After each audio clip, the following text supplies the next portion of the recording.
Tantor Audio, a division of Recorded Books, presents Fade Into You by Tracy Wolff, narrated by Rachel Woods.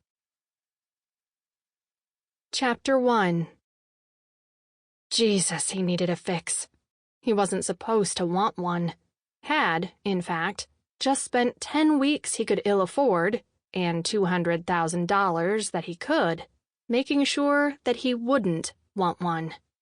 Nice to know that rehab shit was working out just about as well as he'd expected. Which was to say, not fucking at all. So much for third time being the charm. After flipping off the bathroom light, he bent over the sink and splashed cold water on his face, ran a wet hand over the back of his neck, rolled his shoulders, stretched out his back, concentrated on anything and everything but the 3-ton elephant sharing the tiny bathroom with him. It was pretty fucking hard to do when the damn thing felt like it was sitting on his chest. Oh yeah, that wasn't an elephant. That was the fucking addiction. How could he forget? Hey, Wyatt? You okay in there? Shit. He hadn't even been gone 5 minutes. What the fuck did they think he was doing? Shooting up with the liquid soap? Or just smoking the dried flowers in the arrangement hanging above the towel rack? Then again, if he got desperate enough, it was nice to know he had options. Which was probably what his friends were afraid of. Struggling to keep the resentment out of his voice. After all, it wasn't Jameson's fault he was such a fuck-up. He couldn't be trusted to go to the fucking bathroom by himself. He called to the woman who was half best friend, half little sister, rolled into one. Yeah, I'll be out in a minute. Okay, sweetie. Let me know if you need anything. He supposed asking for a couple of grams of heroin was out of the question. More was the fucking pity. Then again, with the way he was feeling, he'd settle for just a few points, maybe even 1 or 2. It wouldn't get him to the nodding out stage. His tolerance was too high for that. But it'd take the edge off. Right now, that was all he wanted. Something to ease the razor-sharp needs slicing through his veins, through his lungs, through his head. Something to make it a little easier to turn the light on and face himself in the fucking mirror. It had been a long time since he'd faced the world stone-cold sober, and after being out of rehab for exactly 6 hours and 27 minutes, he couldn't say he recommended it. Then again, there wasn't a whole lot about his life that he would recommend right now. Even the music that had been playing in the back of his head since he walked out the front doors of the rehab center, a free man, seemed flat, the notes discordant, and just plain off. But that didn't matter. It couldn't matter. After all, it wasn't like he could spend the rest of the night hiding in here like the total pussy he was rapidly becoming. They hadn't snuck in the back door of this 5th Street club for shits and giggles after all. The guys had been auditioning bass players for the last few weeks, and it was time to test out one of their top picks at a surprise show.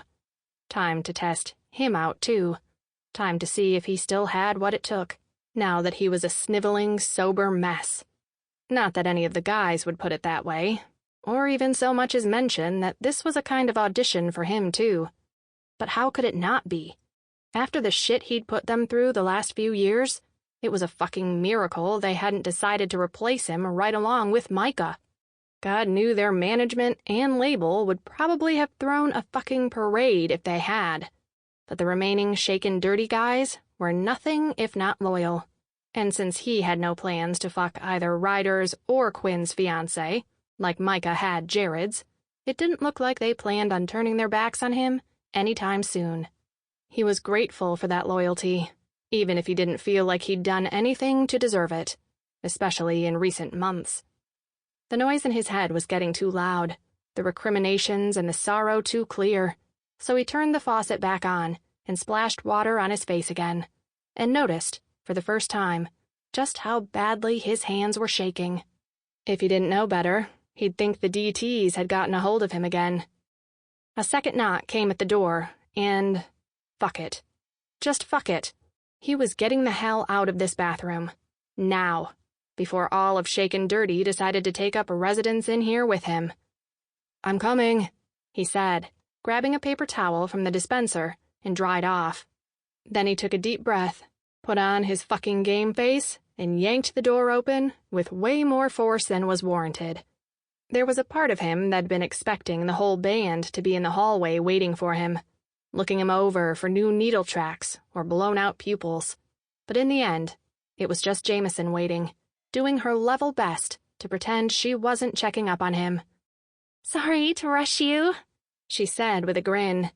"But I really have to pee." "Oh, right." He stepped out of the doorway, even as he held the bathroom door open for her. "Sorry I took so long, Jellybean." "No problem." She glanced into the dark bathroom curiously. "Is the light bulb out?" "No." "Oh." This time, her curious look was leveled at him. "Why didn't you turn the light on? It's pitch black in there." Since he couldn't tell her the truth, that it was easier in the dark because he didn't have to look himself in the mirror, he just shrugged. She seemed to get it anyway, her face softening as she pulled him in for a warm, tight hug. Then again, he'd never had to tell Jameson anything, had he? Little sister of Jared, Shakin' Dirty's lead guitarist, and now fiancé to their lead singer, Ryder, she'd been around since they'd been in high school, rehearsing cover songs in her and Jared's parents' garage, dreaming of writing their own songs, and maybe even hitting the big time. Well, they'd hit the big time, all right, and everything had fallen to shit around them, including him. Maybe especially him. "It's going to be okay," Jameson whispered as she held him close. "You've got this, Wyatt. I know you do." Well, that made one of them. Not that he could say that to her. She'd been there every step of the way through rehab, and he didn't want to disappoint her, didn't want to let her down. Not when he'd already done that so many other times through the years. It was why he was here, using every ounce of willpower he had not to walk into the front of the house and score some horse or molly or even some weed. Something, anything, to take the edge off, to make it easier to breathe in his own skin. "I'm all right," he told her, pressing a kiss to the top of her head before untangling himself from the hug. "Go pee. I'll hang with the guys." As he walked away, he pretended he was totally fine, just like he pretended he couldn't feel her worried eyes tracing his every step. It worked, too, at least until he walked into the communal dressing room that doubled as the green room, and every single person there turned to look at him like he was some kind of animal at the zoo that they'd paid $25 to gawk at. Oh, they were more subtle than tourists at the zoo, but he knew they were watching, knew they were worried. Ryder and Jared were arguing over the merits of Cap'n Crunch versus Cocoa Krispies. Like there was even something to argue about. Crunch berries obviously ruled. But they kept glancing over at him when they thought he wasn't looking. Quinn, the band's keyboardist, was cuddling his woman, Elise, on his lap. And though he was nodding along to whatever she was saying, his gaze was pinned to Wyatt. And finally, Lee, the Austin bassist they were trying out tonight to see if their sounds meshed during a live show, just kept staring at him like he thought Wyatt was going to fuck up his one big chance. Which pretty much made Wyatt not like him on principle. But hey, who the fuck was he to judge anyone? Grinding his teeth, he pretended he didn't notice his bandmate's scrutiny as he moved deeper into the room. Yet another part of the program that was total bullshit. His shrink had spent much of the last 10 weeks telling him he needed to be authentic, that his feelings had value, that he needed to share those feelings with the people closest to him, even if it made him, or them, uncomfortable. What a total crock. The only thing he would accomplish by admitting to his best friends how badly he needed a fix was to freak them all out, not to mention have them crawl even deeper up his ass. As for Lee, there was no way he was saying anything in front of a guy he was already pretty sure wouldn't make the cut. It was a feeling that had nothing to do with how much he already disliked the guy. Or at least, that's what he was telling himself. Ducking his head, Wyatt made his way across the room to the small fridge in the corner. He pulled it open, hoping there was something in it besides beer. He wasn't thirsty, but a bottle of water would at least give him something to do with his hands until he got his sticks in them, and found that it was completely empty. There wasn't so much as a can of Coke for him to grab. fuck it. Just fuck it. He closed the fridge door extra carefully, because what he really wanted to do was slam it, and took a few seconds to just breathe before turning around. It wasn't that the fridge was empty that bothered him. He wasn't that kind of diva, and never had been. But what bugged the shit out of him was that he knew it had been full when they'd gotten there. He'd seen Jared open it, had seen the bottles of beer lined up, one after the other, which meant they'd taken the opportunity to get rid of all the alcohol in the room while he was in the bathroom. They didn't trust him, didn't have any more faith in him, and the program that he'd just completed, than he did. 10 weeks, close to $250,000, and more bullshit than he could ever hope to shovel, and the program hadn't worked worth a damn. He was still a junkie, still an alcoholic, still a failure who couldn't get, or keep, his shit together. He knew it, had known it from the moment he'd walked out of that damn rehab center this morning. So why the fuck did it bother him so much that his friends knew it too? "Hey man," Quinn said, like he had a clue what Wyatt was thinking. "They're bringing us some soda from the FOH. Should be here any minute." He didn't have a chance in hell of forcing words past his clenched jaw or too tight throat, so he just nodded. Then he headed for the closest door like hellhounds were nipping at his fucking heels. It turned out the closest door led outside, to the alley behind the club, thank Christ. He let the door slam behind him, then took a deep breath of the thick, humid air that permeated all of Austin in early September. Pulling a pack of cigarettes from his pocket, he lit one, took a long, deep drag, and fought the urge to hit the brick wall behind him until his knuckles broke and his fists bled. The only thing that stopped him was the knowledge that if he did it, if he gave in and shattered his hands and his life wide open, then he couldn't play tonight, and it would just be one more failure, one more fuck-up, one more way he let down the only people he gave a shit about in the whole fucking world. Chapter 2. Poppy Germain slid into the waiting limo, and its very welcome air conditioning, with a sigh of relief. It had been an absolutely insane day, one that started with a flight from New York to LA for a whirlwind round of meetings that had been cut short when she'd gotten the call from Caleb telling her to catch a plane to Austin ASAP. Austin wasn't in her itinerary for the week, but he'd said he needed her, and since being his older sister, by only 4 minutes, but still, was a responsibility she took very seriously, she dropped everything and run for the nearest airport. And now here she was. But her relief at being out of Austin's stifling heat was short-lived, considering Caleb was supposed to be meeting/picking her up at the airport. And unless this limo had a couple of secret compartments, he was definitely not in it, which was a problem, considering she had no idea what she was doing here. Pulling her cell phone out of her purse, she checked both her text messages and call log, but there was nothing from Caleb. A quick glance at her email told her there was nothing there either, though there was a fairly irate message from her father complaining about her harebrained penchant for running out on important meetings without notice. He didn't, of course, mention the fact that she'd held the meeting via telepresence, as she'd raced to LAX, or that she'd rocked the meeting, putting together a marketing plan that made both the artist's management and the label's accountants happy. But then, why should he, when the only reason he'd given her control of marketing on this project was to see her fail? It was supposed to be his big shining proof that women shouldn't be record execs, that they were fine as admins and first or second level managers, but that they couldn't hold their own when it came to sitting in on the label's top decisions. Not because he was inherently sexist or anything, at least that was his story and he was sticking to it, but because the talent didn't take them seriously. Rockers and rappers weren't going to take orders from a woman. She'd tried to tell him 1,000,000 times that this wasn't 1965, or even 1995. The new generation of rock stars would take seriously whoever made them famous and filled their bank accounts. She wasn't sure the guys she'd been dealing with today even knew she had a vagina. Her dad wasn't buying it, though.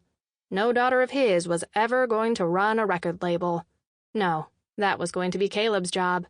The fact that Caleb didn't want it, not to mention was hopelessly inept at everything but the accounting/business side of things, didn't seem to matter in the slightest. He was going to get it, and she was going to be stuck trying desperately to prove herself to her father for many, many more years.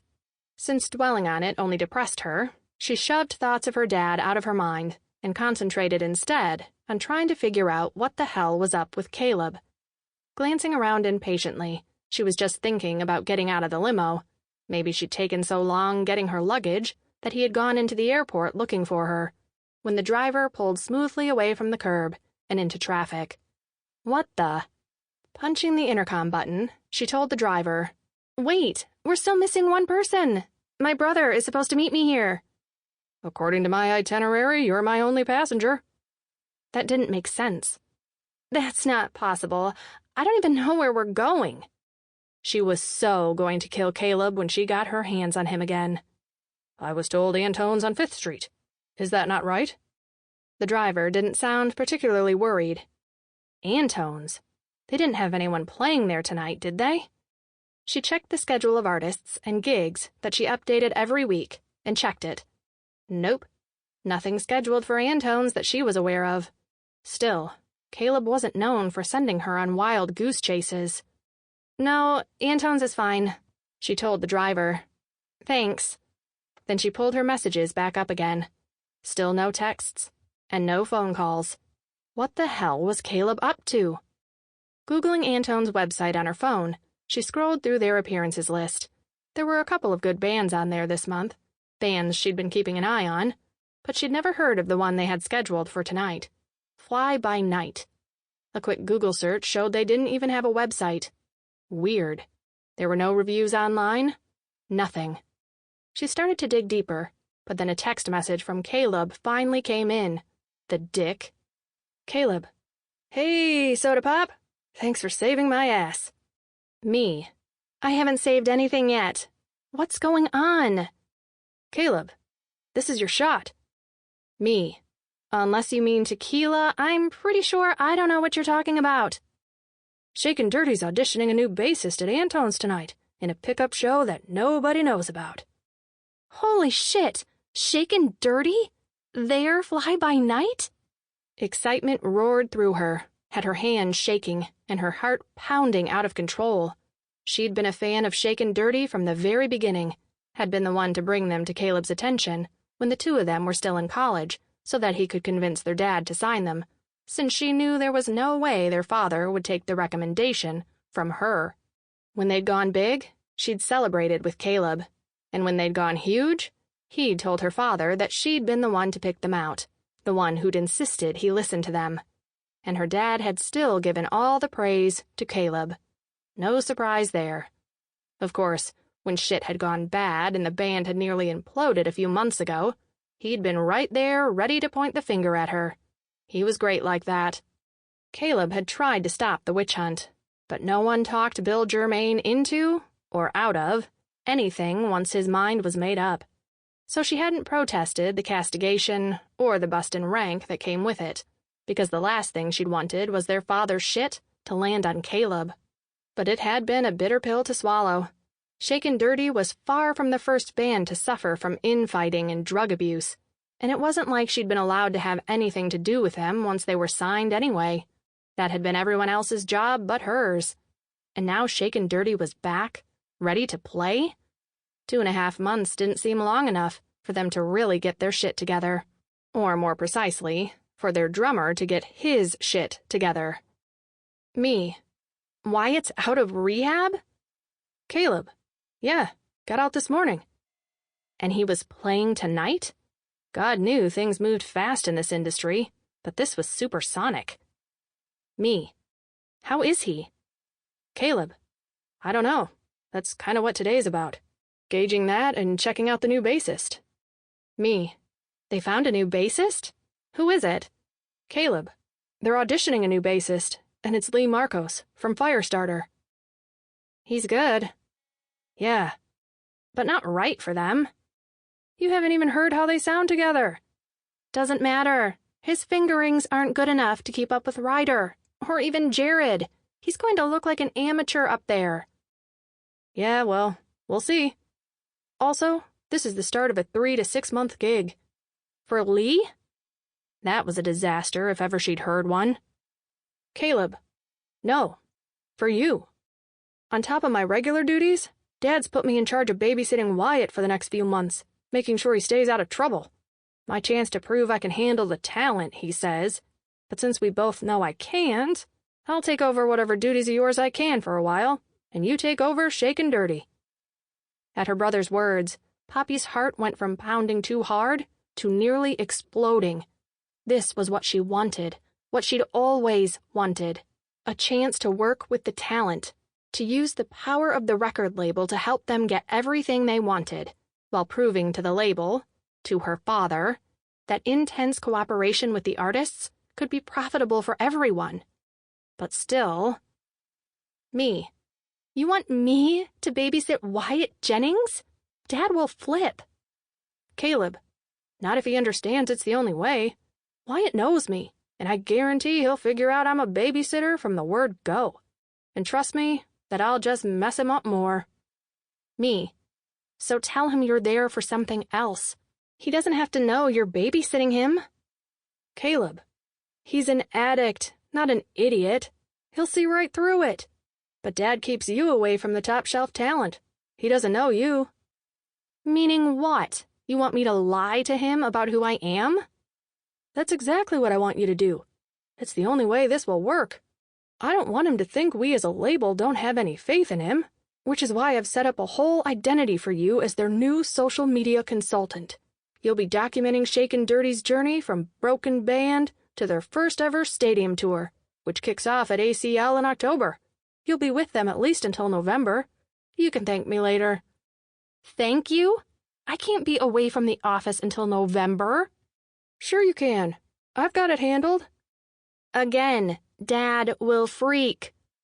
Let me handle Dad. This is the perfect shot for you to do what you've always wanted to do, and to prove yourself to Dad. You need to take it. It's a win-win. He was right. She knew he was right. If she walked away from this right now, she'd never get another chance. Not with the way Dad was riding Caleb to take more responsibility, and not with the way he was trying so hard to railroad her from marketing over to the accounting side of the business, as far from the artists as she could get. But still, her mind was reeling. She had so much to do, so many things she was responsible for. Was she really supposed to just hang out in Austin for months on end? And if she actually agreed to do this, how the hell was she supposed to keep one of Rock's baddest boys on the straight and narrow? Wyatt was known as a lot of things. Smart, charismatic, sexy as hell. But a rule follower? Definitely not in any description of him she'd ever read. Not to mention that she couldn't even tell him why she was there. The last thing they needed was for him, or the other band members, to think that the label didn't trust him. They needed to keep the talent happy, not send them into a towering rage. She didn't know if she could pull it off. She was a terrible liar. She couldn't even tell a white lie without freaking out and looking totally guilty. And now she was supposed to lie to Wyatt for months? The guy was talented and brilliant, and if his lyrics were anything to go by, really freaking observant. There was no way she could do this. It wasn't possible. It wasn't... Her phone buzzed again, multiple times in quick succession. Caleb must have figured he'd given her enough time to freak out, and was now ready to reel her back in. That was how their relationship worked. She was the one with the big ideas. He was the coolly pragmatic one, who made sure all the I's were dotted and the T's were crossed. She swiped back to her messages, and sure enough, his first text treated the whole situation like it was a done deal. Caleb, I've got the Monarch condo downtown all set up for you. I had it stocked with food, and you can pick up the keys at the front desk. There's already a rental car in the parking spot. Keys for the car should also be at the front desk. You've got the limo for the rest of the night, so have the driver hold on to your stuff while you're at Antone's. Me, is there anything you didn't think of? Caleb, nope. You can do this, sis. Me, are you sure? It's Wyatt Jennings. Wyatt Jennings. She'd had a million fantasies about him through the years, had spent more time than she cared to admit, thinking about how his talented hands would feel sliding over her skin. And now she was supposed to babysit him? For months? It boggled the mind. Caleb, I wouldn't have arranged this if I wasn't sure. This is the chance for you to show Dad that you can totally handle the most badass of rockers. Don't second-guess yourself, just do it. Me. Really? You're quoting Nike to me at a time like this? Caleb, I was going for supportive. But seriously, don't fuck up. You won't get a chance this good again. And there went the excitement, sliding straight into terror. Her stomach started churning. Me. I think I'd rather go back to Nike. Thanks for the vote of confidence. And the added pressure. Caleb, you live for the pressure. Kiss, kiss. The kicker was, he was right. To a degree. In normal circumstances, she loved the adrenaline rush of solving high-difficulty problems in high-pressure situations. Loved the creativity that came when her back was against the wall and she was staring down the barrel of a crazy deadline or a crazier mess. But this was different. This wasn't pressure. This was a nightmare, a lie, a disaster waiting to happen. And thanks to Caleb, she was now right in the middle of it. Part of her wanted to text him back, to tell him to forget it, that he needed to get his ass down here to Austin right the fuck now. But there was another part of her that knew he was right, knew that him being here watching over Wyatt's shoulder would send the reclusive drummer spinning out of control again. And that was the last thing she wanted to see happen. For the record label, and for Wyatt. He was too talented, had worked too hard to get clean, for her to just let him fall back into the abyss. And that wasn't even taking into account what his falling off the wagon again would do to the label. Since Shaken Dirty had had to pull out of the last tour, the tour insurance for this new one was completely insane. Caleb had taken great pains this summer to impress on her just how insane it was, and they sure as hell couldn't afford to eat the astronomical deductible on it a second time. If Wyatt fucked up again, it would tank Shaken Dirty for sure, and take a huge bite out of her father's bottom line as well. Plus, she was pissed. It infuriated her that the subterfuge was necessary, that she and Caleb had to pull a bait-and-switch like this, just to do what was best for the company. And on that happy thought, she shoved her phone back in her purse with a groan, then closed her eyes and rested her head against the back of the seat as she accepted the truth. She was going to do this. She was going to throw herself into the ring with Wyatt freaking Jennings and do her best to keep him on his game. She could only pray that it didn't blow up in her face and ruin everything. Everything she had planned. Everything she'd ever wanted. Everything she'd worked so hard for. Her whole life she'd never wanted anything more than to run her own record label. She had an eye for talent, had a really good instinct for what the public wanted, and who was going to break when. But since her father had made it pretty much impossible for her to get a job at any of the other labels, for her own good, he always said, she'd been stuck working for him since she got out of college 4 years ago. Unless she actually pulled this off, unless she actually managed to keep Wyatt from falling off the wagon and messing everything up again. If she could do that, if she could keep Shaken Dirty together, then everything would be different. Her father wouldn't be able to doubt her anymore. He wouldn't be able to pretend her contributions were less valuable just because she was a woman. And he sure as hell wouldn't be able to tell her she couldn't handle rock stars. Not if she managed to keep one of the industry's most notorious addicts from falling prey to his most dangerous addiction once again. Which meant she was going to have to put her big girl panties on and do this.